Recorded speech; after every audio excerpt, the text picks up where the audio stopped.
unusual, strong personality. Wherever he was the personality. I mean, it's just part of him. And they tell me, even as a boy, people that knew him when he was growing up, said he was, even then. He always had that, he was sort of, he and John Connally were much alike. Either one of them walk into a room, every eye goes on them. Why? I have not the slightest idea. But it's just, certain personalities seem to be a magnet to the attention of others, or for the attention of others. And I think presidents sometimes feel like they're contained instead of having in freedom. President Johnson loved his ranch, loved the house that was on that ranch. It had been a one-room house at one time, and all the bullet holes in it that the Indians fired of years ago. But he loved to go there, and he loved the cattle. He loved all the wildlife that was on that ranch. One Sunday, we'd gone to church, and he and I had left. Of course, as you know, the Secret Service always had a car behind him. We called it a security car. And in this case, he opened the gate and sped through it. And so they had to close the gate, so he got away from them. And so as we drove only on his ranch, Youngblood, his agent in charge of the White House detail of Secret Service agents, he called and said, you got to know that this is our responsibility to protect the president, and I want you to tell me where he is so that we can join you. And so I told him, and they joined us. It wasn't that big a deal, but it gave the president, I'll never forget, he had such a sigh of relief when he got out of sight of the Secret Service. At just that moment of being alone, just in his car with one friend and not 4 or 5 people following behind. He treasured those moments because they were the only moments he was by himself. I would think other presidents may have had such feelings as well.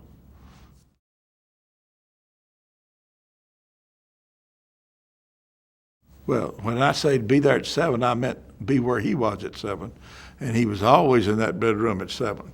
And he's usually just had breakfast or was having breakfast when I arrived. And in our mode of operation, each evening, I sent over what was called night reading. It was a stack of papers anywhere from 3 to 30 inches tall, papers that had accumulated. They always had a brief summation of that paper on top attached to the original, if you wanted to read or check any of it. And so he gave many directions for staff and cabinet and administration through his night reading that came from the various departments and agencies and the White House staff. And so when I arrived the next morning, that's the first thing I did was accumulate those things, the things I had to do and things had to go to other places. So I separated them as we talked, and I was usually there till 9:30 or 10. We called and we made whatever discussions we were going to have on whatever it was. Well, he told me exactly what he wanted me to do. And I made a list, and I followed that list of some 20 or 30 things. I was his political operative. He was the only politician in the office. He always said that I will be the politician, everyone else get out of politics. But he did give me the responsibility to be the contact between he and the Democratic National Committee and the governors and whatnot of our party. And that was one thing. So obviously to operate and function with the staff was the main thing on a day-to-day basis. In that case, and the way he wanted it to function, and it did, everything that went to him came through my office. I would read it, decide if it was ready to go to him. If not, send it back for other work. Many calls that wanted to talk or see the president came to my office. We had an average of some 400 telephone calls a day coming in. So it was a busy place of requests and trying to sort out the things the president needed to do.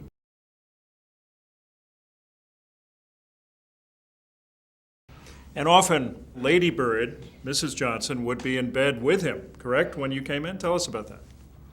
Well, if she was not ready to participate in the discussion or to leave the room, she would just put the sheet over her head, and so we acted as she wasn't there for the time being. But yes, she was most often there.